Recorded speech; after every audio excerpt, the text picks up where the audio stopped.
Hola, muy buenas tardes, mi nombre es Tomás Lozano. Yo les voy a hablar sobre los huesos, qué son sus características y los tipos de huesos que existen en el cuerpo humano. Vamos a empezar hablando de lo que es el tejido óseo, que es un tipo especializado de tejido conectivo que constituye principalmente el componente del sistema esquelético, proporcionando lo que es soporte, protección y participación activa en procesos metabólicos esenciales. Su estructura y funciones están intrínsecamente relacionadas con las complejas interacciones de sus componentes celulares y de la matriz extracelular. Vamos a empezar hablando de la anatomía del tejido óseo desde una perspectiva celular.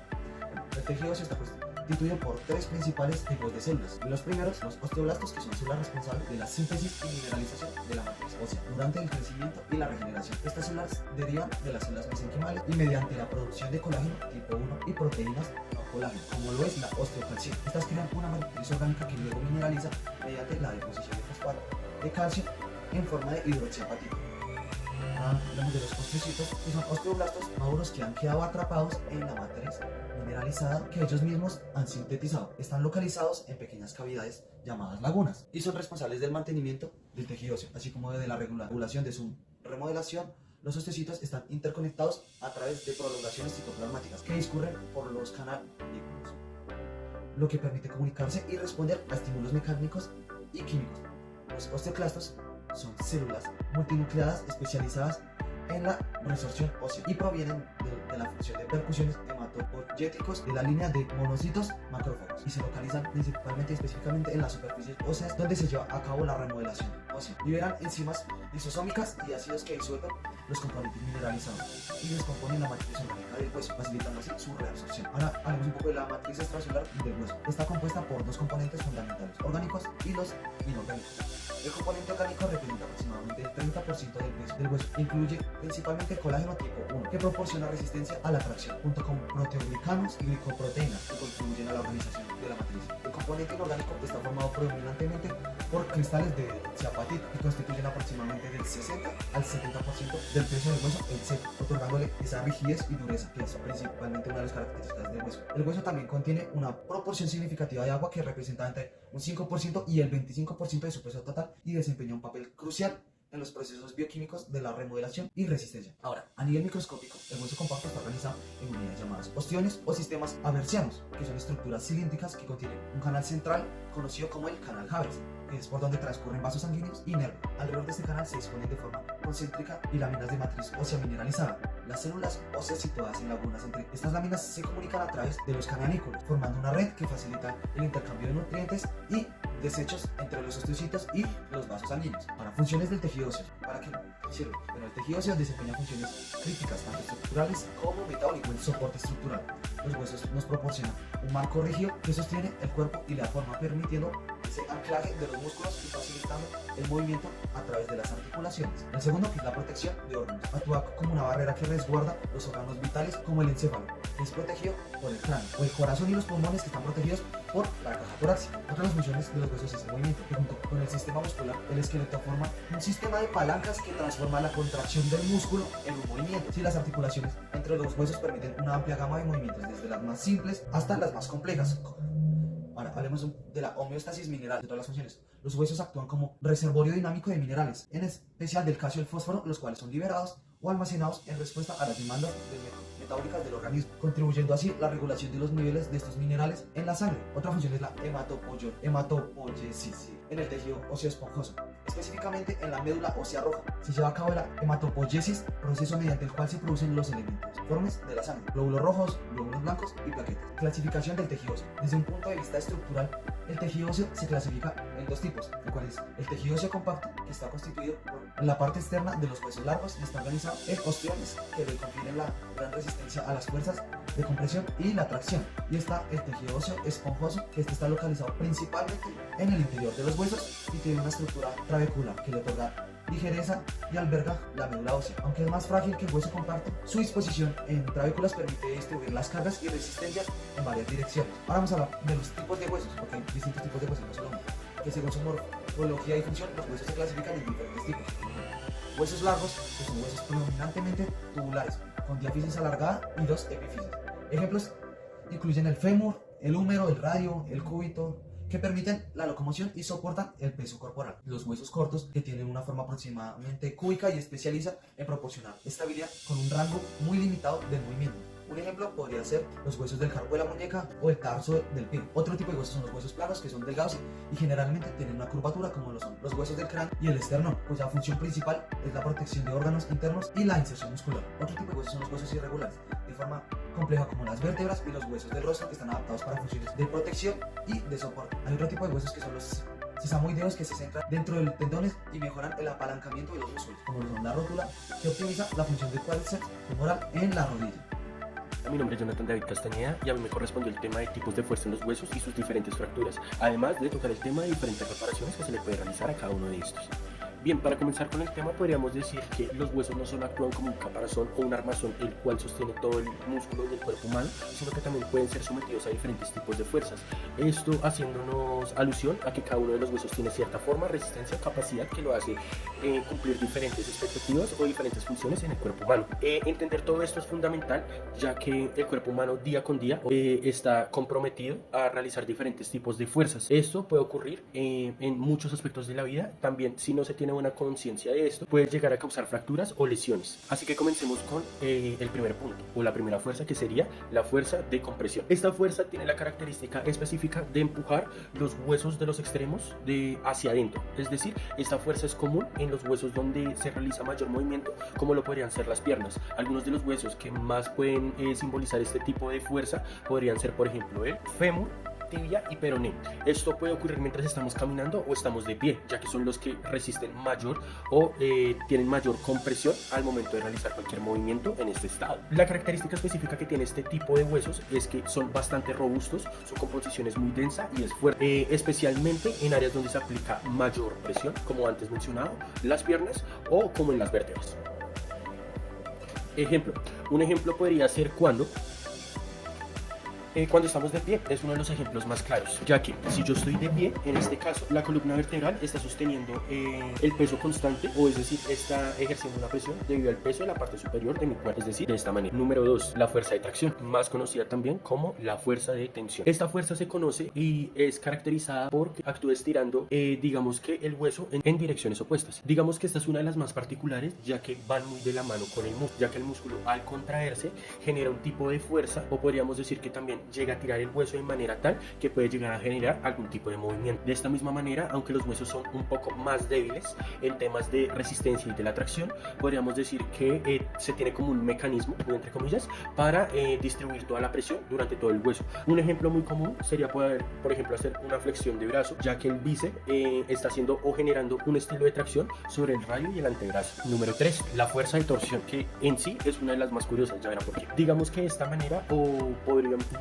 esta torsión podríamos decir que es una de las más curiosas, ya que ocurre dentro del mismo eje, es decir, rota el hueso alrededor del eje de manera longitudinal, es decir, como si fuera una esfera. Este tipo de fuerza se caracteriza mucho son muy peligrosas, ya que los huesos están diseñados para tener una pequeña carga, más no demasiada. Digamos que es uno de los movimientos que podría ser excesivo, o simplemente el hueso no está diseñado para cumplir al 100% de la capacidad, sino hasta cierto nivel de torsión, lo cual desencadena que la persona sea más susceptible a realizar o sufrir de algún tipo de fractura o lesión si está situado en un giro demasiado brusco. Uno de los ejemplos más claros puede llegar a ser un mal giro de pie durante una actividad deportiva, como lo podría ser lanzar un balón, o aparte de eso también intentar dar un giro en un deporte de combate, ya que esto puede llegar a causar una torsión en la tibia. Cuarto, la fuerza de flexión. Digamos que este es uno de los más comunes porque este realiza dos de los anteriores mencionados, que podría ser la comprensión y la tracción. ¿De qué manera? De manera tal de que podríamos decir que una parte del hueso se comprime mientras la otra se estira.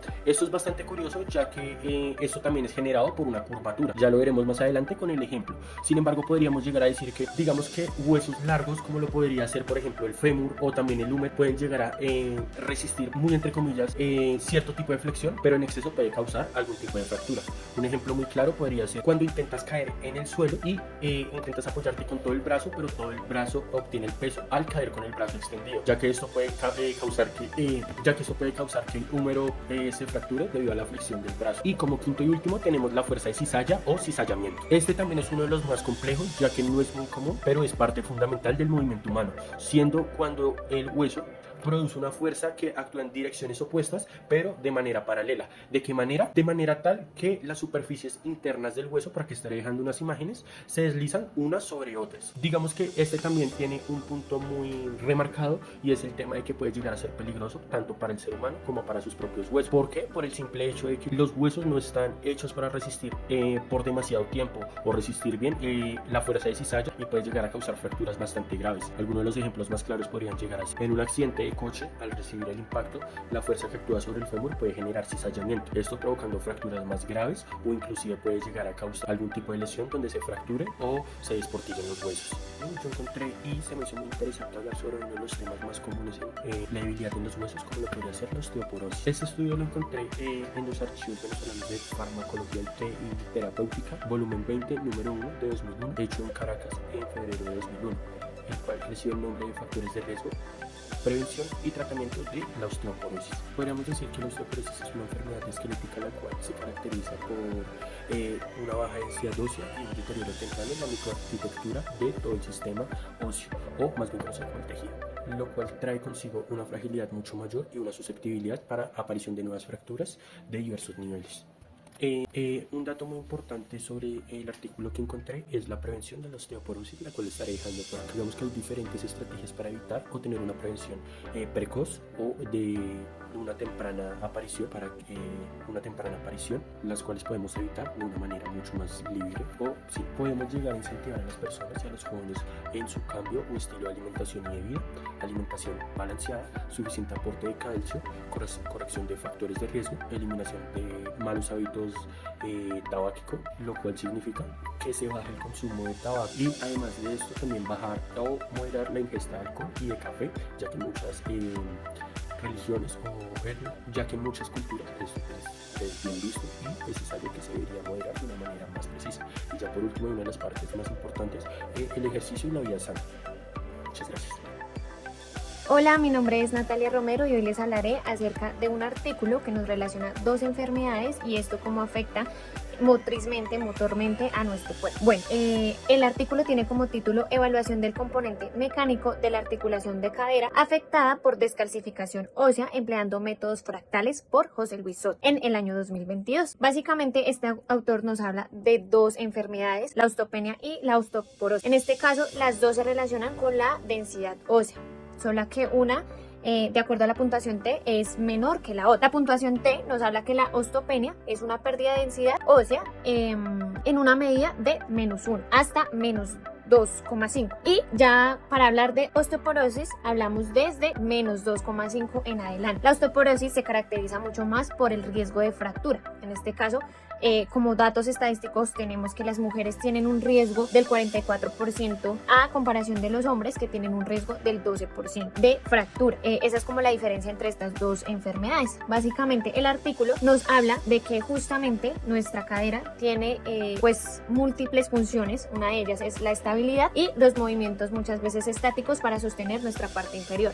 De esta manera pues tiene una sobrecarga mayor y que pues puede verse afectada de acuerdo a estas enfermedades. De este modo tenemos en cuenta también que hay otros riesgos de fractura fuera de estas enfermedades anteriormente nombradas, como lo son la edad, la menopausia, la actividad física, y específicamente lo que nos habla nuestro artículo es la fatiga por carga repetida. Básicamente la edad, pues esto se debe a que en el momento que vamos evolucionando y siendo mayores perdemos desde los 30 años aproximadamente la densidad ósea y pues por ende tenemos mayor riesgo a sufrir de este tipo de enfermedades. Por otro lado, la menopausia, en este caso las mujeres, también se encuentra como en una pérdida de hormonas, lo que hace que perdamos también densidad ósea y nos veamos mucho más afectadas que incluso los hombres. La actividad física, que en este caso, como sabemos, el reclutamiento de hormonas inicia justo cuando tú empiezas a adaptarte a algún deporte o alguna práctica. De esta manera pues los huesos también se van adaptando. Sin embargo, si nosotros tenemos una carga excesiva repetitiva, pues esto nos puede generar pequeñas microlesiones, micropartiduras, por decirlo así, generando en nosotros pues una posible fractura. Es importante poder deducir este tipo de enfermedades a temprana edad para evitar pues una fractura futura y que de esta manera pues no tengamos como la suficiente fuerza o nuestro cuerpo no no tenga la suficiente fuerza o capacidad de reparación en el hueso. De este modo, este estudio empleó una dimensión fractal para determinar la capacidad ósea de cada mujer. En total fueron evaluadas 40 mujeres y pues todos estos resultados los arrojó por medio de tomografía. Ya para concluir, hablamos pues que la osteoporosis e igual la osteopenia son enfermedades que hay que tener pues con cuidado, hay que tratarlas a tiempo y adicional a eso podríamos cambiar nuestros estilos de vida para evitar ese tipo de enfermedades a futuro. De esta manera pues encontramos que este tipo de estudios también nos facilitan la detección temprana y pues un tratamiento pronto. Mi nombre es Hanna Rodríguez. A mí me correspondió hablarles de las características del hueso y de los componentes. En este caso nos menciona que son 5 importantes características, donde la primera de la que podemos hablar es que nos menciona que es altamente irrigado, es decir, este componente tiene una gran fluidez de sangre constantemente. También podemos decir que pues, es un gran reservorio mineral. Esto nos hace referencia a que pues, este componente cuenta con grandes minerales, en este caso nos menciona 2, que son el fósforo y pues el calcio. También algo muy importante de lo que podemos hablar es que es un gran protector de unión o protección de unión. En este caso nos hace referencia a los huesos del cráneo. También podemos decir que pues es un componente que cuenta con grandes propiedades mecánicas. En este caso podemos decir que pues nos hace referencia a la tolerancia de las diferentes cargas que este tenga, de la diferente deformación que este tenga, o también puede hacer referencia a los tipos de fuerza, ya sea una fuerza de tensión, ya sea una fuerza de compresión o una de flexión, cizalla, o también algo que también pues nos menciona en este es la alta capacidad de adaptación que tiene el hueso. Podemos decir que tal vez la adaptación no es de una manera rápida, pero pues el organismo sí va teniendo un proceso para que este pues de alguna u otra manera tenga una adaptación a las diferentes cargas o solicitaciones que se presenten. Bueno, ya para hablar de la composición del hueso, pues en este caso la composición nos dice que esta es de un material bifásico. ¿Qué quiere decir esto? Que por un lado podemos hablar de las células y que por otro lado podemos hablar de la MEC, de la matriz extracelular. ¿Sí? Por el caso de las células nos menciona que la principal célula en este caso son los osteocitos. También podemos decir que de los osteocitos se desprenden 2, los osteoblastos y los osteoclastos. ¿Qué hacen los osteoblastos? Los osteoblastos en este caso regeneran el hueso de manera positiva, ¿sí? Y los osteoclastos pues hacen todo lo contrario, degradan y destruyen el hueso. Por el lado de la MEC, es decir, de la matriz extracelular, nos habla de un componente orgánico y de un componente inorgánico. ¿Qué podemos decir del componente inorgánico? Que este pues tiene una gran dureza y rigidez para el hueso. También en este componente inorgánico, y como lo hablábamos anteriormente en el reservorio mineral, pues nos dice que también tiene diferentes minerales como el calcio y el fosfato que predominan más que todo en este proceso. Del componente orgánico podemos decir que algunas características de este son su elasticidad y su flexibilidad, pues que corren un papel importante en el hueso y en sus etapas, ¿cierto? ¿Qué más podemos hablar del componente orgánico? De este se desprenden también 3 componentes. Nos habla del colágeno tipo 1, nos habla del agua y también nos habla de las proteínas de unión, donde el colágeno tipo 1 podemos decir que nos ayuda también con la dureza y con la flexibilidad de este, la protección de unión como lo hablamos anteriormente, y el agua, que en este caso cuenta con un 5 a 8% dentro del hueso. Bueno, mi nombre es Camilo Steven Cano Forero, vengo a hablarles sobre el tejido óseo en la niñez y en la vejez. Bueno, posterior a esto haré unas diferencias que se presentan entre los dos tejidos, digamos, de edades. Y bueno, empezando primero voy a hablar sobre el tejido óseo en la niñez, y esto es fundamental, digamos, en el crecimiento de nosotros como humanos o cuando estamos en la niñez, porque digamos en esta etapa el hueso está en constante formación y remodelación. ¿Qué quiere decir esto? Que está en construcción y a la vez está cambiando el hueso. Y bueno, esto es importante, ¿por qué? Porque a largo plazo, mientras vamos creciendo, el hueso se va volviendo más grueso y más largo, lo que va a ayudar a que cuando ya seamos, digamos, por ejemplo, adolescentes, tengamos un hueso muy rígido y sea, digamos, resistente, por decirlo así. Digamos, en esta etapa de la niñez el hueso como tal es muy flexible y menos denso, ¿sí? ¿Qué quiere decir esto? Que si es denso, pues no va a recibir tanto impacto, tanta carga, y no puede llegar a tener fracturas, pero él sí en esta etapa puede llegar a tener, digamos, malformaciones. ¿Esto por qué? Porque es muy flexible el hueso y, digamos, este hueso puede llegar a presentar malformaciones, y hay que tener mucho cuidado en el crecimiento, porque esto depende, digamos, que nuestro sistema óseo esté bien estructurado o bien, digamos, organizado y no presente malformaciones. Bueno, ahora les hablaré sobre 5 componentes que se presentan en el hueso, o 5 componentes que es muy importante tener en cuenta en la niñez en el crecimiento del tejido óseo. Bueno, está el crecimiento óseo, que ya los explicaré más adelante, los osteoblastos y los osteoclastos, la mineralización del hueso, la elasticidad que presenta el hueso en la niñez o en esta etapa, y las fracturas. Por primera instancia vamos a hablar sobre el crecimiento óseo, y bueno, el crecimiento óseo se debe se da gracias a las placas de crecimiento. ¿Qué son estas placas de crecimiento? En la niñez se presenta el cartílago de crecimiento, que son, digamos, esa formación que se realiza el hueso, pero es en cartílago, pero con el tiempo este cartílago pasa de volverse cartílago a volverse un hueso como tal. Por otro lado están los osteoblastos y los osteoclastos. Primero debemos saber qué son los osteoblastos y los osteoclastos. Estos osteoblastos y osteoclastos son células que nos ayudan al crecimiento y a la reformación del hueso. Entonces los osteoblastos, teniendo esa idea, los osteoblastos son los que ayudan a la formación o la creación del hueso, y los osteoclastos, son los que ayudan a la remodelación o a la eliminación del hueso. Entonces estos osteoblastos y estos osteoclastos trabajan a la par para la creación del hueso. Y bueno, en la etapa de la niñez, digamos, en esta etapa se predomina más de los osteoblastos, porque en esta niñez estamos en constante crecimiento, en constante, digamos, desarrollo. Entonces el hueso tiene que estarse formando muy continuamente para que, digamos, el sistema óseo llegue a formarse como tal. La mineralización, aquí tenemos dos factores muy importantes, o dos minerales muy importantes que nos ayudan a esta mineralización, y es el fósforo y el calcio. Bueno, estos dos minerales son muy esenciales en esta creación del hueso, y bueno, para que el hueso sea muy bueno, por decirlo así, o sea muy conciso, muy flexible y a la vez denso, que aguante mucha carga, necesitamos mucho de vitamina D. ¿Esto qué significa? Que en las dietas o en los alimentos debemos consumir vitamina D y productos que tengan calcio y fósforo. En la elasticidad, bueno, pues como lo había mencionado antes en la introducción, pues los huesos son muy flexibles, o sea, son flexibles pero a la vez no son tan densos. ¿Qué quiere decir esto? Pues que pueden presentar, como lo mencionaba anteriormente, malformaciones por lo elásticos que son o por lo flexibles, y ellos pueden llegar a tener fracturas, pero es en el crecimiento, que ahí ya abordo el otro punto, que son fracturas de tiempo de crecimiento. Y bueno, en la niñez los niños pueden presentar algunas fracturas, pero estas fracturas solo pueden llegar a suceder si es una carga muy extensa, lo que puede llegar a la fractura. Todo esto depende también, digamos, en cómo nosotros alimentemos al niño, y depende mucho de la nutrición, el estado hormonal en que se encuentra el niño, porque esto influye mucho en el sistema óseo. Y por último, la actividad física.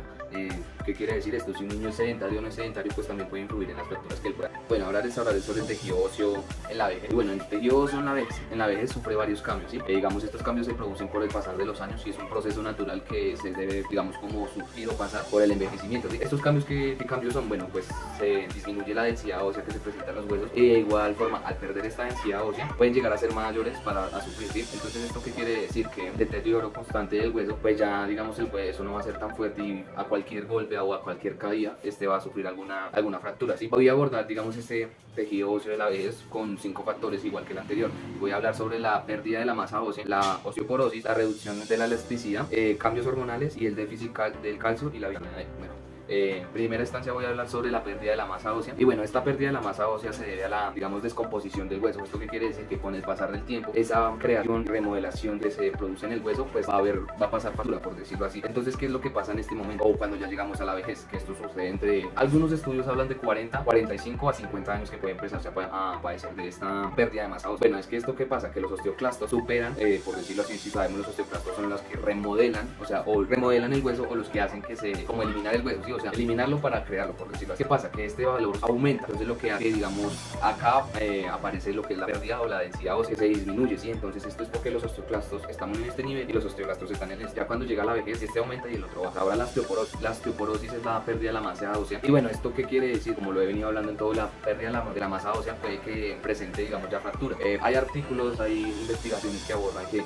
cuando ya las personas sufren de osteoporosis, perdón, se presentan ya muchas fracturas en las muñecas, en las caderas mayormente, o si no en la columna. Son, digamos, como pequeñas fracturas, pero no tan considerables, pero pueden llegar a afectar el riesgo a la salud de la persona. La reducción de la elasticidad, pues obviamente por la pérdida de la densidad ósea y todo el proceso de los osteoclastos y los osteoblastos, digamos, el hueso pierde el colágeno, empieza a perder el colágeno y empieza a perder, digamos, como su elasticidad, ¿sí? Ya no es el mismo hueso de un niño de 8 años o menos, ese hueso es elástico o es flexible, por decirlo así, no, ya acá el hueso a un mínimo movimiento brusco puede presentar alguna fractura. Los cambios hormonales, bueno, aquí los cambios hormonales, esto se habla más que todo sobre las mujeres cuando ya se les presenta la menopausia, porque la menopausia lo que disminuye la producción, o no disminuye, sí disminuye la producción del estrógeno, de los estrógenos y la testosterona. ¿Esto qué quiere decir? Que se pierde la masa ósea y disminuye. Digamos, este cambio hormonal cuando llega a la menopausia es muy fuerte para las mujeres, por lo que mayormente las mujeres pueden presentar mayores lesiones óseas que los hombres, por decir en este caso. Por otro caso es el déficit de calcio y vitamina D. Bueno, pues con el pasar de los tiempos, pues el cuerpo empieza a presentar un deterioro en todos los factores, tanto a nivel muscular, respiratorio, circulatorio. Eso pasa por el proceso natural que tiene que pasar el cuerpo. Entonces, ¿qué pasa en este momento? Que digamos se pierde el calcio ya no empieza a ser, digamos, ya no se produce de la misma manera, y la vitamina D igual. Entonces, ¿qué pasa cuando un adulto mayor ya está, digamos, en este tope de su densidad ósea? Se le recomienda que, digamos, tome el sol para que, digamos, la vitamina D entre por el sol, que le ayude para digamos, para este factor todo el sistema óseo. Y de igual forma se le recomienda que sea muy activamente física, ¿sí? Entonces, ¿qué pasa con esto? Pues, si la persona por el pasar de los años fue activamente física, o sea, realizó actividad física por todo el transcurso de su vida, este porcentaje de la pérdida ósea, osteoporosis y demás enfermedades óseas disminuye. Puede estar porque puede ser un proceso natural del cuerpo, pero siempre puede estar ahí, así haya sido muy altamente física, pero puede prevalecer de una lesión a nivel óseo, o puede hasta en algún caso sufrir